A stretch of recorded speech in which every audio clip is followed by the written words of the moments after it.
अस्सलामुअलैकुम, वेलकम है आप सभी का इस नई वीडियो में। तो आप सभी जानते हैं कि आज जेके बोपी की तरफ से बीएससी नर्सिंग, पैरामेडिकल और बीएससी टेक्नोलॉजी कोर्सेज के एप्लीकेशन फॉर्म्स जेके बोपी ने 2024 सेशन के लिए अनाउंस करें। लेकिन कुछ चीज़ें हैं, कुछ डाउट्स हैं आपके, वो क्लियर करूँगा और कुछ इंपॉर्टेंट चीज़ें हैं जिनका आप ध्यान दे दोगे, क्योंकि कल से आपका जो रजिस्ट्रेशन का प्रोसेस है वो स्टार्ट हो जाएगा और ये अराउंड आपका अप्रैल के फर्स्ट वीक तक प्रोसेस चलेगा। लेकिन कुछ चीज़ें हैं जिनको आपने समझना है और सुनना है और कुछ डाउट्स भी हैं, वो सब मैं आपके एक ही वीडियो में क्लियर करूँगा। आप इस वीडियो को पूरा एंड तक देख लेना, चैनल को भी सब्सक्राइब कर देना, व्हाट्सएप और टेलीग्राम ग्रुप ज्वाइन कर लेना, लिंक डिस्क्रिप्शन में आपको मिल जाएगी। तो चलिए वीडियो को शुरू कर ले। तो देख लेते हैं यहाँ पे जेके बोपी बीएससी नर्सिंग, पैरामेडिकल और बीएससी टेक्नोलॉजी कोर्सेज के एंट्रेंस के बारे में। तो साथ में आप हमें इंस्टाग्राम पे भी फॉलो कर लीजिए, वहाँ पे हम आपको क्विक अपडेट्स देते रहते हैं। उसके अलावा व्हाट्सएप ग्रुप ज्वाइन करके रख लेना या टेलीग्राम ग्रुप ज्वाइन करके रख लेना, वहाँ पे हम मॉक टेस्ट्स आपको फ्री ऑफ कॉस्ट प्रोवाइड करते रहते हैं। जो सभी के सभी पीवाईक्यूज होते हैं उनसे आपका रिवीजन वगैरह हो जाएगा और आपके मॉक टेस्ट्स भी फ्री ऑफ कॉस्ट अच्छी तरह से लग जाएंगे। बहरहाल हम अपने टॉपिक पे आ जाते हैं। तो यहाँ पे आप देख सकते हैं जेके बोपी ने ऑफिशियली बीएससी नर्सिंग के एप्लीकेशन फॉर्म आउट करे हैं। जैसे मैंने आपको बोला था कि कुछ दिन के बाद आ जाएंगे, तो आप आज एप्लीकेशन फॉर्म्स आ गए। इसमें आप याद रखना, इसमें आपको BSc nursing, BSc paramedical, BSc technology तीनों कोर्सेज के एप्लीकेशन फॉर्म्स हैं एक ही फॉर्म में। तीनों कोर्सेज का आपका एक ही फॉर्म यहाँ पे लगेगा, क्योंकि अक्सर BSc nursing BSc nursing BSc nursing ही होती है, लेकिन इसके साथ साथ आपका बीएससी पैरामेडिकल भी होता है और बीएससी टेक्नोलॉजी भी होता है। बीएससी पैरामेडिकल में आपका BSc operation theatre, BSc anaesthesia, BSc radiology, BSc radiotherapy और उसके अलावा बाकी medical lab technology, MLT, BSc MLT वगैरह, वो सब आपको इसी पैरामेडिकल टेक्नोलॉजी कोर्सेज में ही यहाँ पे इंक्लूडेड होते हैं। और इसमें आप याद रखना, तीनों कोर्सेज के लिए आपको अलग फॉर्म नहीं भरने हैं, तीनों कोर्सेज के लिए आपको एक ही फॉर्म भरना होगा। लेकिन फॉर्म में आपके पास तीन ऑप्शंस होंगे, BSc nursing, BSc paramedical, BSc technology. उसमें आप एक चीज़ का ध्यान रख लेना, उसमें आप फॉर्म भरते समय तीनों ऑप्शंस को टिक कर लेना। बीएससी नर्सिंग को भी टिक कर लेना, बीएससी पैरामेडिकल को भी टिक कर लेना और बीएससी टेक्नोलॉजी को भी टिक कर लेना। अब आप बोलोगे कि यार तीनों को टिक करने से हमें क्या फ़ायदा रहेगा। देखो, बीएससी नर्सिंग का कट ऑफ ज़्यादा जाता है as compared to BSc paramedical, BSc technology. अगर इन केस खुदा ना करे आपका स्कोर थोड़ा सा कम आ गया, आपका बीएससी नर्सिंग में एडमिशन ना हो पाया, तो आपके पास बीएससी पैरामेडिकल ऑप्शन होगा, आपके पास बीएससी टेक्नोलॉजी होगा। तो आप इन दो में से किसी एक ब्रांच में जा सकते हैं। उनमें थोड़ा सा स्लाइटली बीएससी नर्सिंग से कट ऑफ थोड़ा कम चला जाता है गवर्नमेंट जीएमसीज में। तो ये फ़ायदा आपका रहेगा, क्योंकि फॉर्म एक लगेगा, एक ही फ़ी आपको है 1000 और एक ही एंट्रेंस आपको है। ठीक, अलग अलग नहीं है, नर्सिंग के लिए अलग, पैरामेडिकल के लिए अलग, टेक्नोलॉजी के लिए अलग नहीं, तीनों का आपको एक ही एंट्रेंस है, तीनों का आपको एक ही फॉर्म है, तीनों की आपकी एक ही काउंसलिंग होती है। तो एक ही फॉर्म में आपको वो एक तीर से तीन शिकार आपके हो जाएंगे। और याद रखना, ये बीएससी पैरामेडिकल है। एक हमारा होता है डिप्लोमा इन पैरामेडिकल, जिसके फॉर्म अभी आई थिंक चल रहे हैं शायद, उसके भी फॉर्म जिसमें आपका 10th का सिलेबस होता है, तो वो अलग है। डिप्लोमा अलग है, बीएससी अलग है। ये ग्रेजुएशन है, वो डिप्लोमा है, वो 2 साल का है, ये आपका 4 साल का है। ठीक, ये चीज़ आप याद रख लेना। मैं रिपीट कर रहा हूँ, मैं सभी बच्चों से रिक्वेस्ट कर रहा हूँ कि जब आप अपना फॉर्म भरोगे या कहीं से भी फॉर्म भराओगे, तीनों ऑप्शंस को टिक करके रख लेना। अगर आप आज फॉर्म में नर्सिंग को टिक कर लेते हो तो फिर आप काउंसलिंग में सिर्फ नर्सिंग के कॉलेजेस को ही सिलेक्ट कर सकते हो। पैरामेडिकल टेक्नोलॉजी का ऑप्शन आपको वहाँ पे आएगा ही नहीं।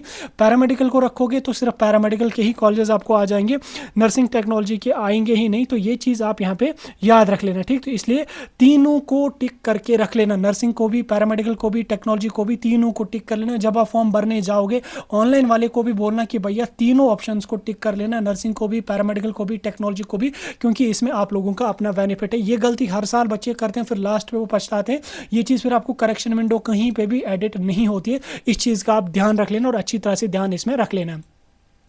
दूसरी बात जो इंपॉर्टेंट है वो ये है कि बायएनुअल वाले बच्चे, देखो बायएनुअल वाले बच्चे हमें बहुत मैसेजेस करते रहते हैं कि हमारा एक सब्जेक्ट को 2 सब्जेक्ट्स में रिपेयर आया है, तो क्या हम बीएससी नर्सिंग या जेके बोपी का कोई भी फॉर्म भर सकेंगे। देखो, आप तो फॉर्म भर सकते हो, लेकिन कंडीशन ये है कि काउंसलिंग से पहले आपका रिजल्ट आना चाहिए, काउंसलिंग से पहले आपका 12th क्लियर होना चाहिए, क्योंकि काउंसलिंग होगी उसके बाद आपका एडमिशन होगा। काउंसलिंग में आपको 12th की मार्कशीट भरनी पड़ेगी या कॉलेज के एडमिशन तक भी आपका रिजल्ट डिक्लेयर होना चाहिए। तो उसमें आपकी अगर आपका एग्जाम जल्दी हो जाता है तो आपका फिर रिजल्ट भी जल्दी आ जाएगा, तो आप भर सकते हो।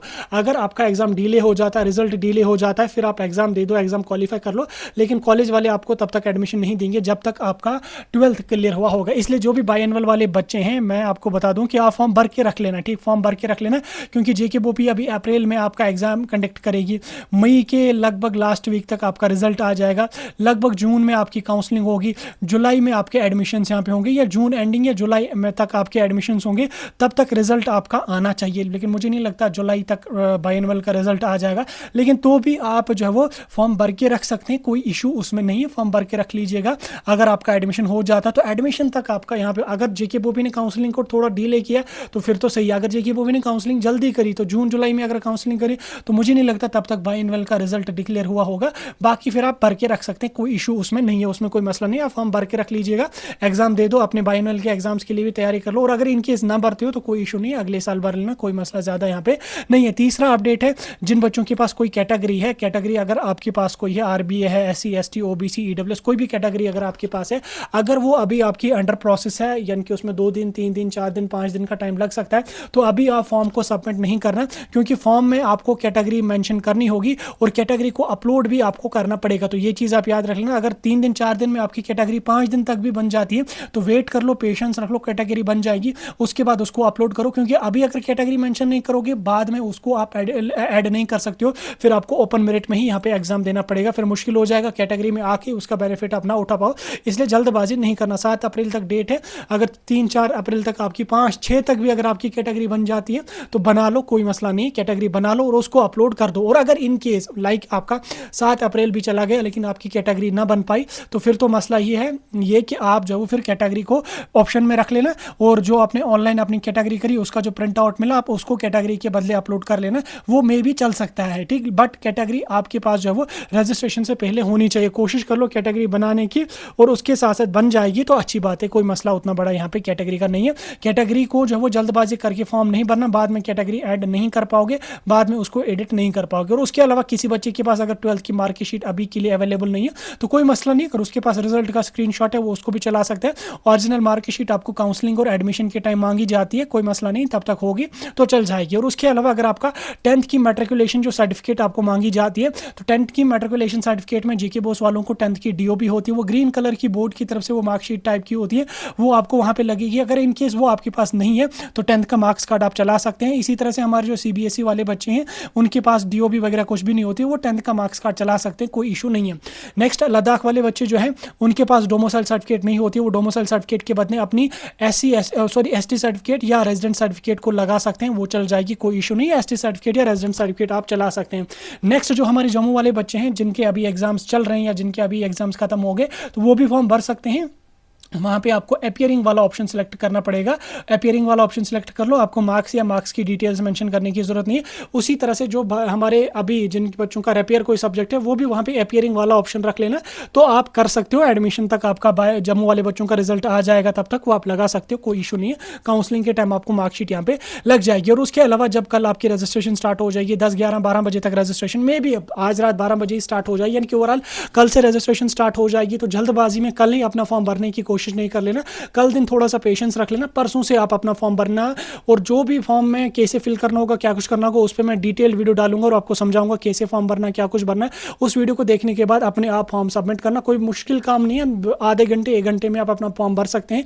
और अगर खुद से ना भरना आ पाए तो ऑनलाइन वाले के पास चले जाना, वहां से फॉर्म भर लेना, टाइम वेस्ट अपना नहीं करना। साथ में ये चीज़ याद रख लेना, जेके बोपी बीएससी नर्सिंग में लगभग 24-25-30 हज़ार बच्चे फॉर्म भरते हैं। साइट में लास्ट के 2 दिनों में बहुत ज़्यादा लोड होता है, साइट बहुत ज़्यादा क्रैश होती रहती है, तो लास्ट डेट का इंतजार नहीं करना, फिर आप बोलोगे कि लास्ट डेट में हम फॉर्म भरेंगे, ये होगा वो होगा, लास्ट डेट में साइट क्रैश होती है, पेमेंट आपकी नहीं हो जाएगी, फिर आप मुश्किल में पड़ जाओगे। क्योंकि लास्ट ईयर भी 2-3 स्टूडेंट ऐसे थे जिन्होंने टाइम पे तो फॉर्म नहीं भरा, फिर लास्ट के टाइम उन्होंने लास्ट के दिन फॉर्म भरने की कोशिश करी, फिर उनकी पेमेंट ही नहीं हो पाई। मैंने भी बहुत कोशिश करी थी, उस टाइम 3 स्टूडेंट थे शायद, वो मैंने बहुत कोशिश करी थी उनके फॉर्म भरने की, लेकिन पेमेंट ही नहीं हो पाई, फिर उनको जो वो इसी तरीके से फॉर्म कैंसिल हो गया। अब मे भी इस साल वो फॉर्म भर सकते हैं, ठीक। ये चीज़ याद रख लें, लास्ट के दिनों में वेट नहीं करना, फॉर्म अपना भर लेना। 1000 रुपीज़ फी है, ऑनलाइन वाले के पास चले जाना, ऑनलाइन वाला 100-150 रुपये ले ही लेगा फॉर्म भरने की, जितना पैसा वो ले लेगा उसको दे देना, फॉर्म भरा लेना, और लास्ट डेट से 1 दिन या 2 दिन पहले अपना काम निपटा के रख लेना। लास्ट दिन में साइट क्रैश होती रहती है, मुश्किल हो जाएगी, ठीक। यहाँ तक समझ आ गया।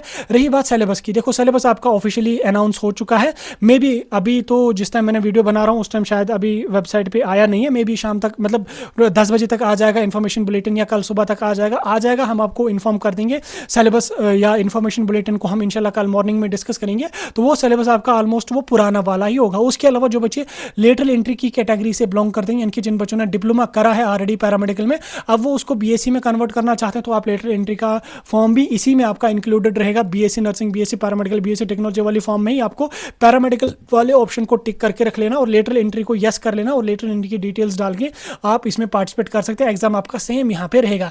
नेक्स्ट, आपका एज का कोई क्राइटेरिया होता है? कुछ भी एज का क्राइटेरिया नहीं होता है इसमें, एज का कोई मसला यहाँ पे नहीं है। ठीक, डॉक्यूमेंट्स मैंने बोला, सारी चीज़ें मैंने आपको बोली। बाकी फॉर्म ध्यान से भर लेना, फॉर्म में जो डिटेल्स होंगी अच्छी तरह से भरना, फॉर्म गलत नहीं भरना। ऑनलाइन वाले के पास जाओगे फॉर्म भरने के लिए, तो फॉर्म सबमिट करने से पहले एक बार क्रॉस चेक उसको जरूर और जरूर कर लेना। याद रखना इसमें कैटेगरी सही से होनी चाहिए, और नर्सिंग, पैरामेडिकल, टेक्नोलॉजी तीनों को टिक करके रख लेना। इन चीज़ों का ध्यान आपको रख लेना। अब जो ओपन मेरिट वाला बच्चा होगा उसके पास तो ऑब्वियसली कैटेगरी नहीं होगी, तो उसको घबराने की कोई जरूरत नहीं, वो ओपन मेरिट में ही अपना फॉर्म भर सकता है। ठीक है, बाकी मैं कोशिश करूंगा 10 बजे के बाद मैं लाइव सेशन भी एक करूं, ताकि आप बच्चों के साथ इंटरेक्ट हो पाए, क्योंकि पिछले लगभग 3-4 महीनों से मैंने कोई लाइव सेशन नहीं करा यूट्यूब पे। आज मैं कोशिश करूंगा लाइव सेशन अपलोड करने की, और आपके डाउट जो होंगे उनको हम देखेंगे वहां पे। कल रजिस्ट्रेशन पे एक डिटेल वीडियो अपलोड हो जाएगा जिसमें सारा प्रोसेस आपको समझा दिया जाएगा। उसके अलावा मैं मॉक टेस्ट्स भी अपनी वेबसाइट पे रेगुलरली अपलोड करता रहता हूं, तो www.sajjadspeaks.com पे जाके और free of cost mock tests को भी अटेम्प्ट कर सकते हैं। वो सारे की सारे PYQs होते हैं। मैं फिलहाल बायोलॉजी के मैं अपलोड कर रहा हूँ, मैं फिजिक्स केमिस्ट्री के भी इन दिनों में कंटिन्यू 2-2, 3-3 मॉक टेस्ट्स अपलोड करने की कोशिश करूंगा, लेकिन आप लोगों का रेस्पॉन्स अच्छा आना चाहिए। मैं यूट्यूब पे भी 20-20 MCQs का मॉक टेस्ट अपलोड करता जाऊंगा। कुछ चीज़ें थी जो मैंने आपको समझानी थी वो मैंने समझा दी। कोई डाउट होगा कमेंट्स में पूछ सकते हैं।